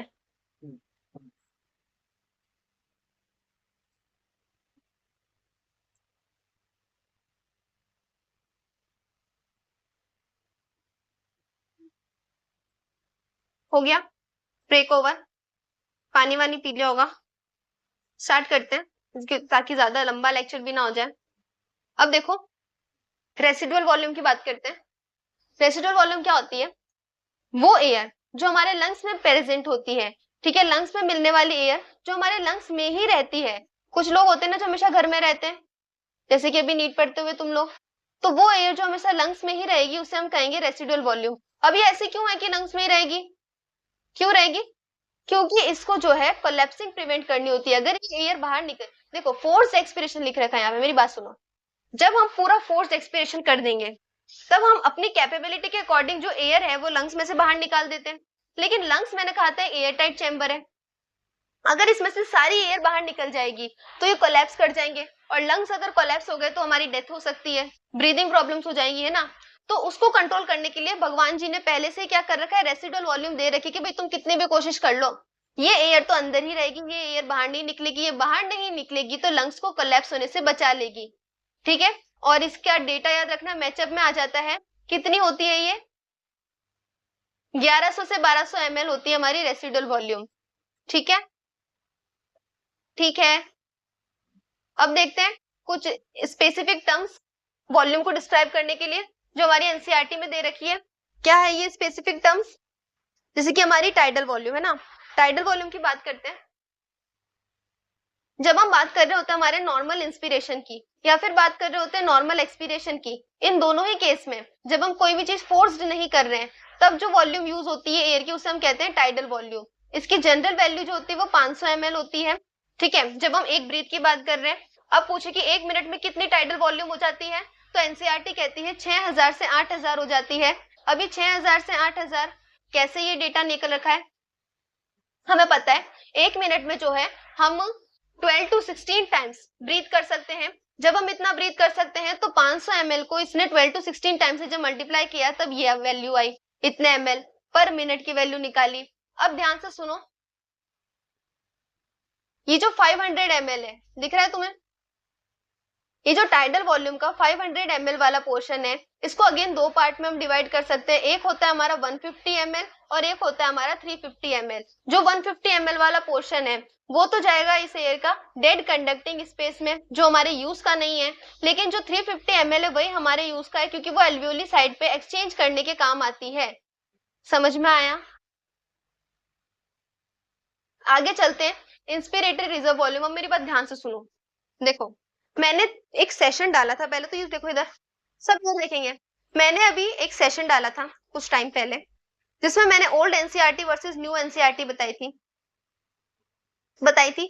उसमें मैंने एक चीज ऐड नहीं की थी, क्यों? क्योंकि मैंने कहा था चैप्टर पढ़ेंगे तब समझ में आएगा।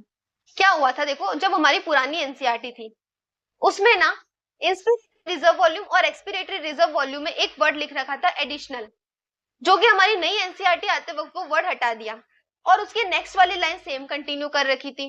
अब हमें एनसीईआरटी को line to line word to word पढ़ना है क्योंकि जो पेपर नीट 2025 में आया वही कॉम्प्लेक्सिटी नीट 2026 में ना हो जाए, इसलिए हमें वर्ड टू वर्ड याद करना है। मैंने तुम्हें कहा था कि अगर तुम नई एनसीईआरटी नहीं भी खरीदते और सिर्फ सेशन लगा रहे हो तो भी तुम्हें हर एक चीज जो है अपडेटेड मिलेगी। तो यहाँ पे नोट्स में तुम देख सकते हो मैंने क्या किया था, जो एयर है वो इनहेल्ड होती है बाय फोर्स इंस्पिरेशन, ये हमारी नई एनसीईआरटी की लाइन है, ठीक है। यहाँ पे मैंने नई एनसीईआरटी के अकॉर्डिंग लिख रखा है जो तुम एग्जाम में कंसीडर करना है। तो जो हमारे इंस्पिरेटरी रिजर्व वॉल्यूम है ये वो वॉल्यूम है जो हम टाइडल कैपेसिटी के बाद, सॉरी टाइडल वॉल्यूम के बाद, यानी कि नॉर्मल इंस्पिरेशन किया उसके बाद जब हम फोर्स इंस्पिरेशन करते हैं तो उस टाइम हम जो एयर को इनहेल करते हैं उसको हम कहते हैं क्या, इंस्पिरेटरी रिजर्व वॉल्यूम। और ये कितनी होती है, 2500 से लेके 3000 ml तक होती है। आगे चलते हैं हमारे एक्सपिरेटरी रिजर्व वॉल्यूम की तरफ। ये वो एयर होती है जो फोर्स एक्सपिरेशन के टाइम हम एक्सपेल आउट कर सकते हैं। इसकी भी वॉल्यूम ध्यान रखना 1000 से 1100 ml होती है, ठीक है। एक्सपिरेटरी रिजर्व वॉल्यूम के बाद एनसीईआरटी ने जो है वही रेसिडुअल वॉल्यूम समझाया जो मैंने तुम्हें पहले ही समझा दिया था। वॉल्यूम्स इतनी थी एनसीईआरटी में 4। उसके बाद आ जाती है कैपेसिटीज। कैपेसिटीज बेसिकली क्या होती है, ये जो 4 वॉल्यूम है इनके एडिशन को या फिर इनके सब्ट्रैक्शन को लेके बनाई जाती है। कैसे होती है देखो इधर, जब मैं बात कर रही हूं, पहले इधर देखो, यहां से पढ़ेंगे हम, ठीक है।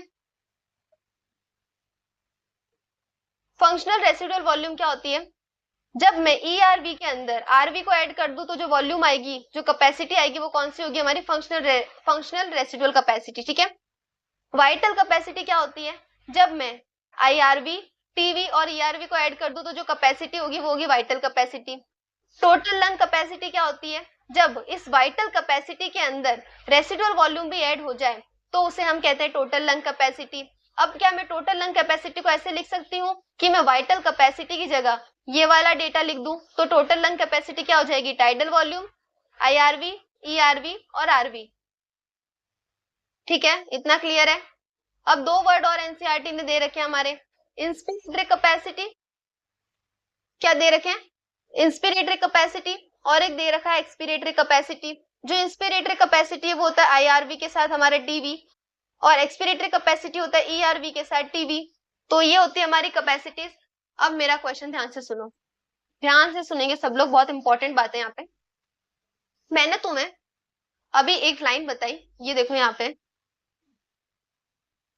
इधर, कि जो स्पायरोमीटर है वो कभी भी रेसिडुअल वॉल्यूम को मेजर नहीं कर सकता। बताया मैंने, spirometer can't measure residual volume. तो मुझे ये बताओ, ये जो कैपेसिटी है इनमें से किस किस को हमारा स्पायरोमीटर मेजर कर सकता है? बताओ। ये जो यहाँ पे तुम्हें स्लाइड्स में जितनी भी कैपेसिटीज दिख रही है, इनमें से हमारा स्पायरोमीटर कौन कौन सी कैपेसिटीज को मेजर कर सकता है और किसको नहीं कर सकता? सिंपल सी बात है, जिसके अंदर हमारा आरवी होगा उसको हमारा स्पायरोमीटर जो है मेजर नहीं कर सकता, क्योंकि वो रेसिडुअल वॉल्यूम को मेजर नहीं कर सकता। तो अब देखो यहाँ पे टोटल लंग कैपेसिटी तुम्हें दिख रही है ना? टोटल लंग कैपेसिटी में क्या है? वाइटल कैपेसिटी के साथ आरवी। और सेकेंड वाले केस में जिस तरह से हमने लिखा उसमें भी हमने टीवी, आईआरवी, ईआरवी के साथ आरवी जोड़ा है। तो जब आरवी को मेजर नहीं कर सकती तो टोटल लंग कैपेसिटी को मेजर नहीं कर सकती, तो स्पायरोमीटर जो है वो टीएलसी को मेजर नहीं कर पाएगी। फंक्शनल रेसिडुअल वॉल्यूम में देखो अगेन तुम्हें यहाँ पे आरवी दिखेगा, तो ये इसको भी स्पायरोमीटर से ये भी मेजर नहीं हो सकती। अब स्पायरोमीटर से मेजर कौन हो सकती है? वाइटल कैपेसिटी हो सकती है, क्योंकि इसमें तुमको क्या नहीं दिखेगा? आरवी नहीं दिखेगा। इंस्पिरेटरी कैपेसिटी हो सकती है क्योंकि इसमें अगेन आरवी नहीं दिखेगा। एक्सपिरेटरी कैपेसिटी भी हो सकती है क्योंकि इसमें आरवी नहीं दिखेगा। ठीक है, आगे चलते हैं।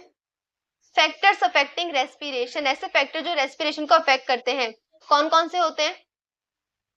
दो फैक्टर होते हैं, एक तो होता है हमारा सॉल्युबिलिटी ऑफ गैस, की गैसेस कैसे सॉल्युबल होती है। एक होता है हमारा थिकनेस ऑफ द मेम्ब्रेन, कि कितनी गैस सॉल्युबल है, और दूसरा मेम्ब्रेन यानी कि जो एल्वियोली की जो लास्ट जो मेम्ब्रेन होती है वो कितनी ज्यादा पतली है या कितनी ज्यादा मोटी है, उसके बेसिस पे जो है डिफ्यूजन डिपेंड करता है। पहले देखते हैं हमारे सॉल्युबिलिटी ऑफ गैस को।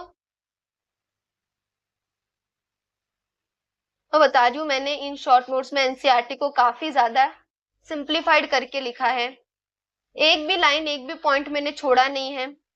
कुछ डायग्राम्स जो हैं वो मैंने एनसीईआरटी हाइलाइट्स में करवा दिए हैं, इसमें मैं हर एक डायग्राम नहीं लेके आई हूँ, जो इंपॉर्टेंट डायग्राम है वो लेके आई हूँ। एल्वियोली वाला डायग्राम भी मैंने एनसीईआरटी में करवा दिया है। बाकी मैंने एक वीडियो बनाई थी जहां मैंने तुम्हें बताया था कि मैं सारे डायग्राम्स का सेशन एक साथ ले लूंगी, एक बार पूरी 11th के डायग्राम, एक बार पूरी 12th के डायग्राम, सब कुछ मैं करवा दूंगी। तुम्हें क्या करना है, सेशन में आना है, चैनल को लाइक शेयर सब्सक्राइब करना है और टेलीग्राम चैनल ज्वाइन करना है, और प्लीज कमेंट में बता देना तुम्हें नोट्स अच्छे लग रहे हैं या नहीं लग रहे। ठीक है, अब देखते हैं सॉल्युबिलिटी ऑफ गैस को। सॉल्युबिलिटी ऑफ गैस में क्या होता है, हमारी ऑक्सीजन है, हमारी CO2 है। ऑक्सीजन और CO2 में जब हम कंपेयर करते हैं तो जो CO2 है वो 20 to 25 टाइम्स ज्यादा सॉल्युबल होती है ऑक्सीजन के कंपैरिजन में। अब देखते हैं ये क्या, हमारी CO यानी कि कार्बन मोनोऑक्साइड। कार्बन मोनोऑक्साइड काफी ज्यादा हार्मफुल है क्योंकि इसकी जो सॉल्युबिलिटी होती है ऑक्सीजन के कंपैरिजन में 200 से 250 यानी कि 200 to 250 टाइम्स ज्यादा होती है। यानी कि अगर मैं गैस के अगर मैं सॉल्युबिलिटी की बात करूं तो ऑक्सीजन से ज्यादा सॉल्युबल कौन है, हमारे CO2 और कार्बन मोनोऑक्साइड। और कार्बन मोनोऑक्साइड तो बहुत ज्यादा ही सॉल्युबल है, ये अगर जल्दी सॉल्युबल हो जाएगा तो क्या हो जाएगा, इसके ज्यादा सॉल्युबल होने से हमारे ब्लड में अगर ये घुल गया तो हार्मफुल हो जाएगा, ब्लड जो है वो पॉइजनस हो जाएगा, जिससे डेथ भी हो सकती है। समझ रहे हो? नेक्स्ट देखते हैं हमारी मेम्ब्रेन की थिकनेस कैसे हमें अफेक्ट करती है हमारे रेस्पिरेशन को। तो मेम्ब्रेन की थिकनेस को अगर मैं देखूं तो जो एल्वियोली की मेम्ब्रेन होती है, ठीक है, ये लंग्स आए थे, एल्वियोली थी नीचे जो स्ट्रक्चर था, उसकी वॉल की बात करूं तो 3 टाइप की वॉल होती है। पहली होती है हमारी सिंपल स्क्वेमोस एपिथेलियम, दूसरी आ जाती है एंडोथेलियम ऑफ ब्लड कैपिलरीज, और तीसरी आ जाती है secretion basement membrane. Basement membrane basically होता क्या है, एक ए सेल्यूलर सीक्रेशन होता है, फ्लूइड टाइप होता है। और ध्यान रखना ये सबसे अंदर की साइड होती है एल्वियोली में, ये सेकंड नंबर आएगी और ये थर्ड नंबर आएगी। ठीक है, एनसीईआरटी ने इसी सीक्वेंस में लिख रखा था तो मैंने इसी सीक्वेंस में रखा। उसके बाद एनसीईआरटी ने एक लाइन बताई कि जो सिंपल स्क्वेमोस एपिथेलियम है, एनसीईआरटी ने कहा जो हमारी बेसमेंट मेम्ब्रेन है वो एक साइड से जो है सिंपल स्क्वेमोस एपिथेलियम से घिरी हुई है, दूसरी साइड से एंडोथेलियम ऑफ ब्लड से कवर है। ठीक है, अब देखते हैं जो थिकनेस की बात की मैंने कि थिकनेस अफेक्ट करती है, हाँ डिफ्यूजन होना जरूरी है। जितनी पतली मेम्ब्रेन होगी, जितनी कम थिकनेस होगी, उतना ज्यादा डिफ्यूजन होगा। इसलिए हम बेसिकली थिकनेस को 1 mm से भी कम रखते हैं। कम हम चाहते हैं कि वो जो थिकनेस है वो 1 mm से भी कम हो। अब तुम बताओ, ये दीवार है, हम चाहते हैं कि ये जो दीवार है इससे इधर उधर डिफ्यूजन हो, चीजें इधर की उधर जाए। अब तुम तो खुद बताओ ना यार, दीवार जितनी ज्यादा पतली होगी उतना ही इधर उधर जाना आसान होगा कि नहीं? अगर मोटी दीवार रखी है तो आना जाना कैसे होगा, है ना? तो वैसे ही गैसेस को भी आने जाने के लिए चाहिए कि दीवार पतली होनी चाहिए। तो वही मेम्ब्रेन की थिकनेस जो है जितनी ज्यादा कम होगी उतना ज्यादा डिफ्यूजन हो जाएगा। इसमें कोई समझने वाली बात थी? है ना, बहुत इजी था ये टॉपिक।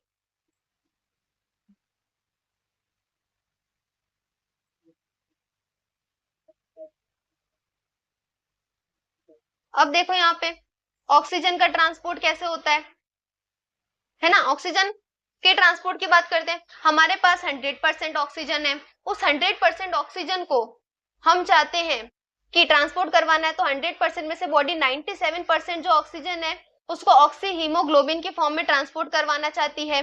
तो बचे हुए 3% का क्या? ये बचा हुआ 3% हमारे प्लाज्मा के अंदर डिसॉल्व होकर घुल के रहता है। अब एनसीईआरटी कहती है कि एवरी 100 ml ऑफ ब्लड जो है वो 5 ml ऑक्सीजन डिलीवर करता है हमारी बॉडी को। समझ में आया इतना? अब देखते हैं CO2 के ट्रांसपोर्ट को। CO2 भी 100% प्रेजेंट है। इस 100% CO2 में से जो 7% वाला पार्ट है ये प्लाज्मा में डिसॉल्व होता है। 20 to 25% वाला पार्ट हमारे कार्ब अमीनो हीमोग्लोबिन की फॉर्म में मिलता है। तो बची हुई 70% जो CO2 है वो बाइकार्बोनेट आयन की फॉर्म में मिलती है। बाइकार्बोनेट आयन क्या होता है? हमारा HCO3-, यानी कि जो मैक्सिमम CO2 है वो हमें कहाँ मिलेगी? बाइकार्बोनेट आयन की फॉर्म में मिल जाएगी। अब एनसीईआरटी फिर से कहती है कि एवरी 100 ml ऑफ ब्लड जो होता है वो 4 ml ऑफ CO2 को डिलीवर कर सकता है। 2 मिनट, लंबी हो गई ये क्लास है ना, लेकिन इस चैप्टर को यहीं पे खत्म करेंगे, अलग से वीडियो नहीं बनाएंगे ताकि तुम्हें बार बार ढूंढना ना पड़े, है ना? कंप्लीट करेंगे इस चैप्टर को आज। मैं भी नहीं थकूंगी, तुम भी नहीं थकोगे, बैठे रहोगे, ठीक है? खाना पानी जो करना है यही आके करोगे, क्लास के सामने, क्लास सामने लगाओगे, सब करोगे, ठीक है? थोड़ा सा सीरियस होना पड़ेगा ना। अगर हम स्टार्टिंग में सीरियस रहेंगे तो लास्ट में हमें दिक्कत नहीं आएगी। लास्ट में जब सब बच्चे स्ट्रेस में पढ़ रहे होंगे ना, तब हमारे बायो तो कर रखी है, क्वेश्चन प्रैक्टिस ही तो करनी है, लेकिन उसमें भी तुम्हें ब्रेक नहीं मिलेगा। मैं बहुत सारी क्वेश्चन प्रैक्टिस करवाने वाली हूँ। अभी इधर देखो, देखो देखो देखो, ऑक्सीजन और CO2 का ट्रांसपोर्ट समझ में आया।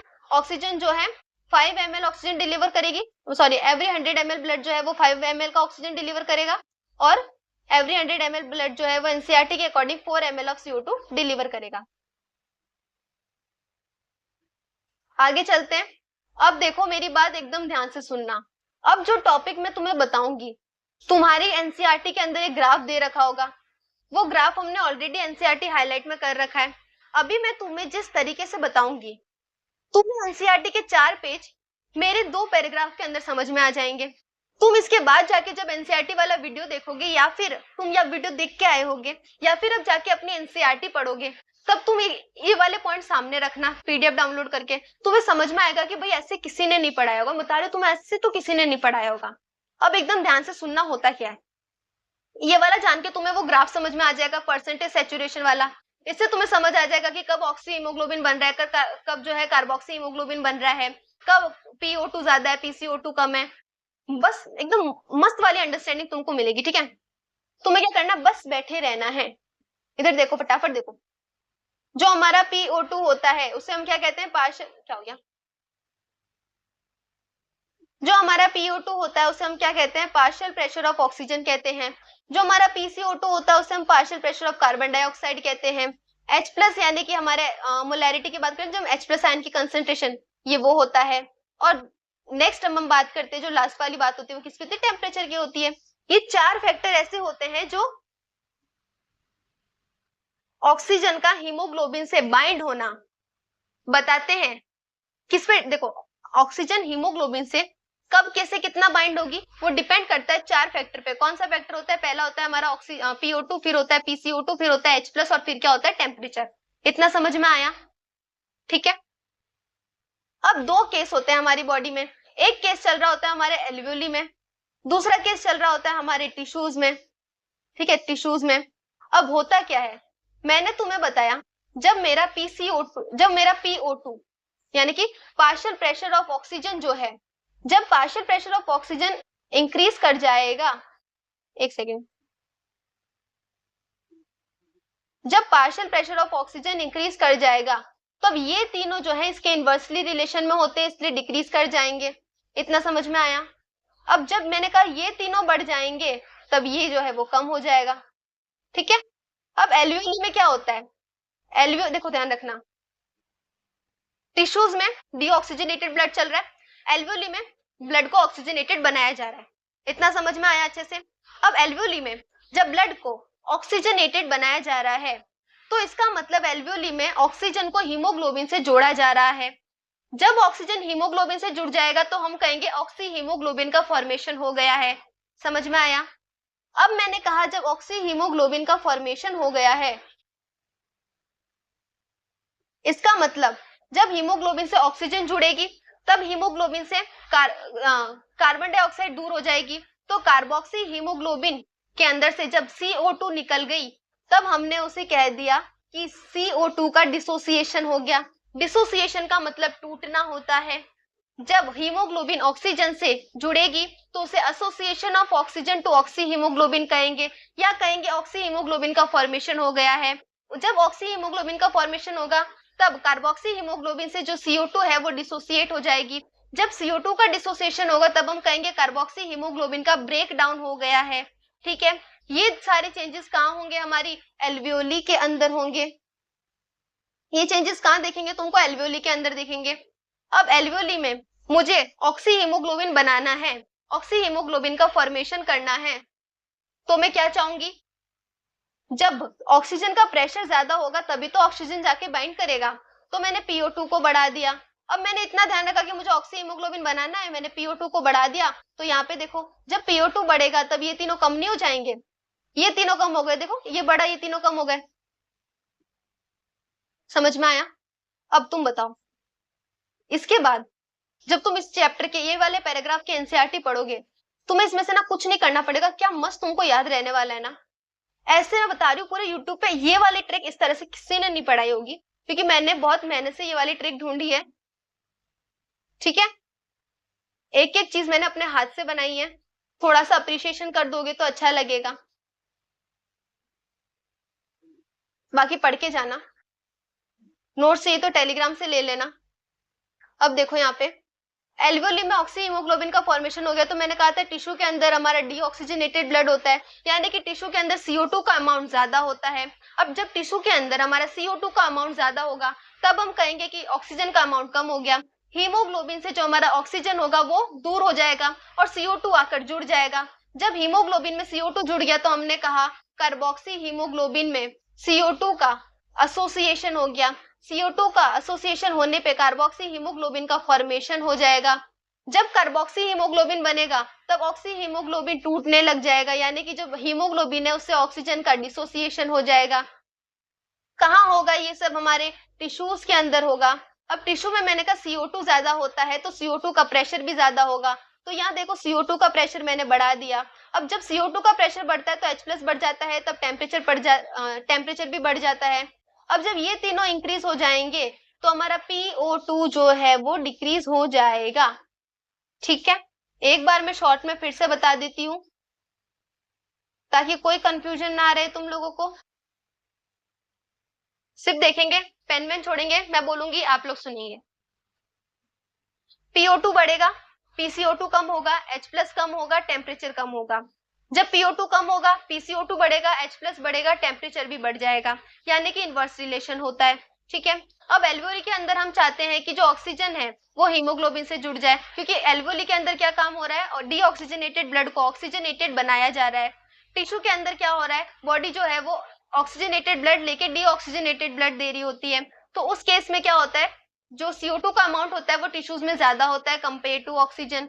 जब CO2 का अमाउंट ज्यादा होता है तब हमारी बॉडी में जो हीमोग्लोबिन है वो CO2 से जुड़ने लगता है। जब एल्वियोली के अंदर ऑक्सीजन का अमाउंट ज्यादा होता है तो हीमोग्लोबिन जो है वो ऑक्सीजन से जुड़ने लगता है। अब जो हीमोग्लोबिन ऑक्सीजन से जुड़ जाएगा तो ऑक्सी हीमोग्लोबिन का फॉर्मेशन हो जाएगा। जब ऑक्सी हीमोग्लोबिन का एल्वियोली के अंदर फॉर्मेशन होगा तब एल्वियोली के अंदर ये कंडीशन होनी चाहिए कि कार्बोक्सी हीमोग्लोबिन में से CO2 दूर हो रहा है, यानी कि कार्बोक्सी हीमोग्लोबिन का ब्रेक डाउन हो रहा है। ठीक है, अब मुझे ऑक्सी हीमोग्लोबिन का फॉर्मेशन कराना है तो मैं चाहूंगी जो मेरा ऑक्सीजन है, ऑक्सीजन का पार्शियल प्रेशर है वो बढ़ जाए। जब वो बढ़ेगा तो बाकी तीनों यानी कि PCO2, H+ और टेम्परेचर जो है कम हो जाएंगे। अब हम देखेंगे टिश्यू में क्या हो रहा है।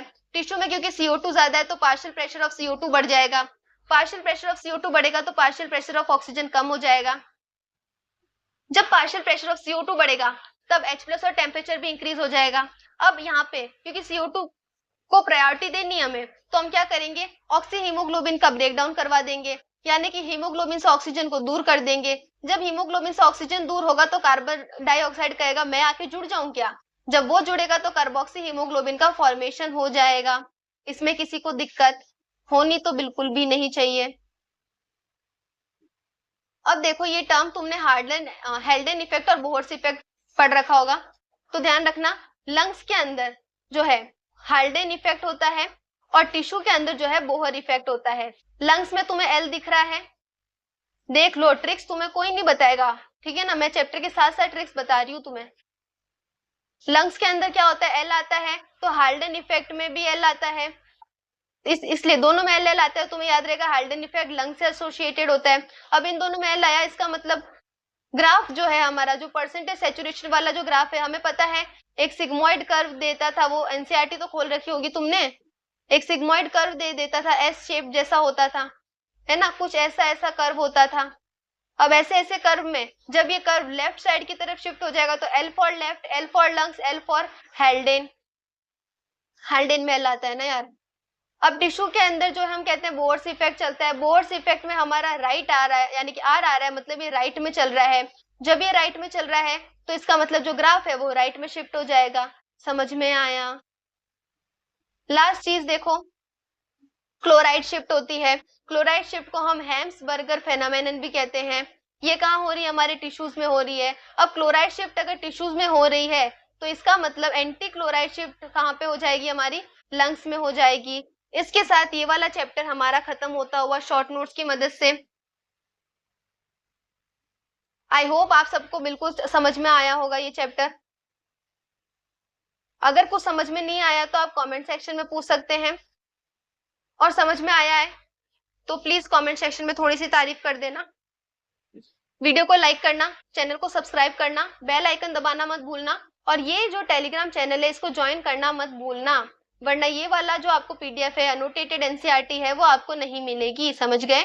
ये वाला इंस्टाग्राम हैंडल आपको ट्रिक्स के लिए काम आएगा, तो ज्वाइन करना नहीं भूलेंगे, फॉलो करना नहीं भूलेंगे। Thank you.